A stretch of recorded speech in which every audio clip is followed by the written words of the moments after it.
Ontario is reporting 1,426 new cases of COVID-19 today, marking a new daily record. Health Minister Christine Elliott says there are 468 new cases in Peel region, 384 in Toronto and 180 in York region. Elliott says there are also 63 new cases in Durham and 62 in Hamilton. Ontario also reported 15 new deaths due to the virus. The province says it has conducted 36,707 tests since the last daily report. It also reported 198 new COVID-19 cases related to schools, including at least 116 among students. Those bring the number of schools with a reported case to 654 out of Ontario's 4,828 publicly funded schools. The number of COVID-19 cases in Chippewa County continues to climb. The Chippewa County Health Department is reporting 24 new confirmed cases along with 81 new probable cases, bringing the combined total since the beginning of the pandemic to 404, with 94 recoveries, leaving 310 active cases of the novel coronavirus. CCHD reminds the community to practice social distancing, wash their hands frequently, and to wear your masks when possible. Great Canadian Gaming's agreement to be acquired for $3.3 billion by a U.S. private equity firm was quickly rejected by some of the casino operators' minority shareholders. Apolo Global Management has agreed to pay $39 per share for the company, a price that Great Canadian's chief executive says is very good for shareholders, but a Toronto-based investment firm that owns about 14% of Great Canadian's equity told an investor call that the Apolo deal doesn't come close to the true long-term value of the stock. Other minority shareholders said they would also vote against the Apolo deal, which is subject to various approvals from shareholders and regulators. Great Canadian says its board has unanimously recommended that shareholders vote in favor of the transaction at a meeting that is expected to be held next month. Despite spending more on healthcare than most other developed countries with universal healthcare, Canada has some of the lowest numbers of doctors, hospital beds, and medical technologies, and the longest wait times. That's according to a new study released today by the Fraser Institute, an independent, nonpartisan Canadian public policy think tank. The study compares 28 universal healthcare systems in developed countries, spotlighting several key areas, including cost, availability and use of resources, access to care, clinical performance and quality, and the health of Canadians. Canada ranks 26th out of 28 countries for the number of doctors, 25th for the number of hospital beds, and 24th for the number of psychiatric beds. Daniel LaPrade is up next with your local weather right after this.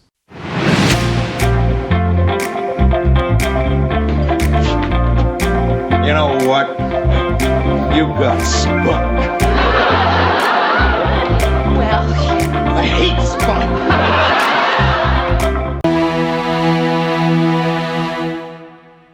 Good evening and welcome back on your Wednesday, November the 11th. Hope everybody has had a great day today.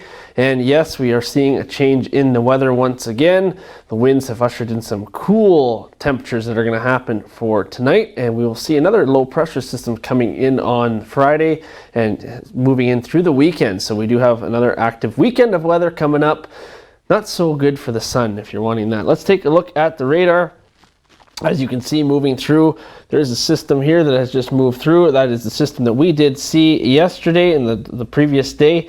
We are going to see, there is in Thunder Bay too, by the way, you are going to get lots of snow. You did get 15 centimeters yesterday. There is a system that is still over top there, and it's mainly snow. And we do have another system that will be coming in on Friday, as I mentioned. You can't really see it on the map yet, but this is going to bring in more rain, possibly some snow at nighttime. We'll have to see how those temperatures fluctuate, but it could turn into sleet as well. So let's get into all your details. So let's look at the camera right now. And yes, this is a different shot once again. We're looking towards Sioux, Michigan here, and our camera is brought to you by wirelesscom.ca. And yes, you can see it's shaking. It's been windy all day. And that wind is going to continue a little cool, or the wind will calm down rather tonight as we get into the evening. So we did see some pretty big gusts overnight last night as well, 70 kilometers an hour. Okay, so this is your expected highs: 0 in Thunder Bay, 1 in Wawa, 2 in Timmins, 7 here in the Sioux, 4 in Sudbury, or 4 in Elliott Lake rather, and 10 in Sudbury. Sudbury is still seeing some of that heat. And your overnight lows tonight will be I can't. You're going to have to, there we go.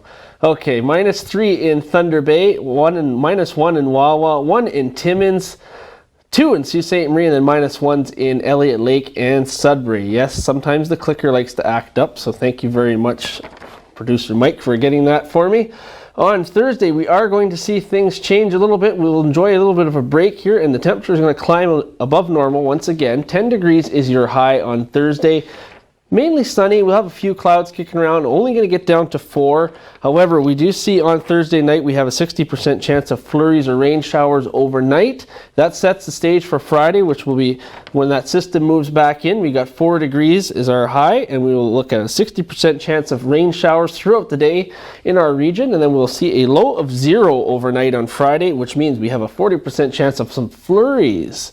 And Saturday, we're only going to get up to 4 as well, mix of sun and cloud, and then a low of 2 overnight with another chance of some flurries, lingering flurries kicking around. Sunday, not much better, 8 degrees though. We are going to see lots of rain on Sunday. That's going to continue all the way through Sunday night.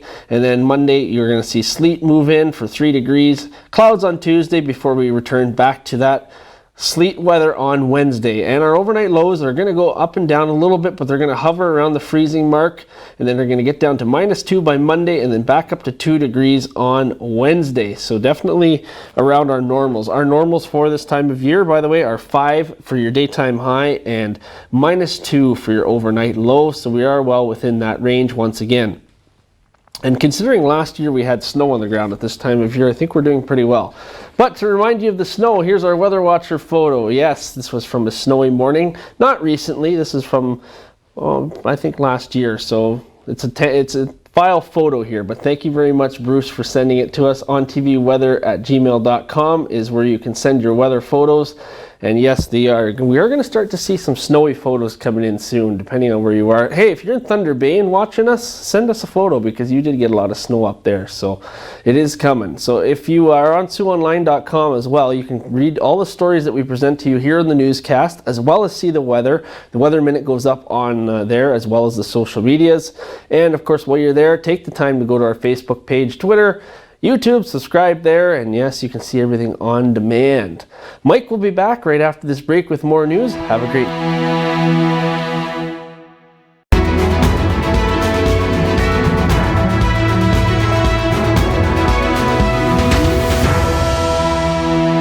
Public Health is reporting yet another case of COVID-19, bringing the local total to 57. The case subject acquired the virus through close contact with an infected person and is now self-isolating. APH notifies all close contacts. If they don't reach out to you personally, you're not considered to be at risk. APH continues to remind residents to observe social distancing, wear a mask in public, and limit contact with those outside of your immediate household.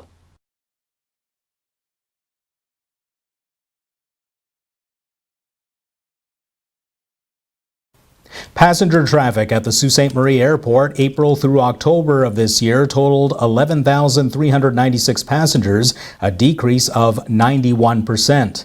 Aircraft traffic levels have been greatly reduced since the onset of the COVID-19 pandemic. Bearskin Airlines is operating 2 flights on Sunday and 4 daily flights Monday to Friday. Air Canada Express is offering 1 daily flight. This continues to be a major decrease in flight options compared to November of 2019, when Air Canada was flying 4 daily flights. Porter had up to 3 daily flights, and Bearskin was flying up to 7. Porter Airlines has yet to resume flights, with its fleet having been grounded since March. NDP leader Jagmeet Singh says the Liberal government must do more to tackle the growing threat of hate groups. The past 5 years have seen a proliferation of neo-Nazi groups and online content from the so-called alt-right, a white nationalist movement, with experts saying the number of hate groups in Canada has tripled to 300 since 2015. Singh says fatal attacks, including at a Toronto mosque in September and the Quebec City mosque shooting in 2017, make demands for a federal response all the more more urgent. At a virtual meeting with advocates yesterday, Singh endorsed an action plan by the National Council of Canadian Muslims calling for federal legislation that would allow authorities to shut down white supremacist organizations that do not meet the threshold for a militia or terrorist entity. The plan also demands authorities move more proactively to dismantle hate groups under existing provisions of the Anti-Terrorism Act and the Criminal Code. A drunk driver who killed 3 Toronto area children and their grandfather has been denied full parole. Instead, the Parole Board of Canada ruled Marco Muzzo should stay on day parole with conditions for 6 months. Those conditions include staying away from alcohol and not entering the city of Brampton. Muzzo, who was convicted of impaired driving causing death and impaired driving causing bodily harm for the crash 5 years ago, is serving a 10-year sentence. Evidence at trial was that Muzzo had 3 times the legal alcohol limit when he blew through an intersection and slammed into a minivan. 4 members of one family, Gary Neville and his grandchildren Daniel Neville Lake, Harrison and Millie, were killed. A man who killed 10 people and injured 16 more after deliberately driving a van down a busy Toronto sidewalk asked a judge to find him not criminally responsible for his actions. Alec Minassian's state of mind at the time of the 2018 attack will be at the center of the case, with multiple psychiatrists and psychologists set to testify. The 28-year-old pleaded not guilty to 10 counts of first-degree murder and 16 counts of attempted murder at the start of his judge-alone trial, which is being conducted via video conference. Minassian's already admitted in court to planning and carrying out the attack. As proceedings got underway, Crown Attorney Joe Callahan referred to a section of the Criminal Code that states no one is criminally responsible for an act if it was carried out while they suffered from a mental disorder that rendered them incapable of appreciating the nature of their actions or knowing it was wrong. The defense has not yet stated what mental disorder Minassian will argue he suffered from.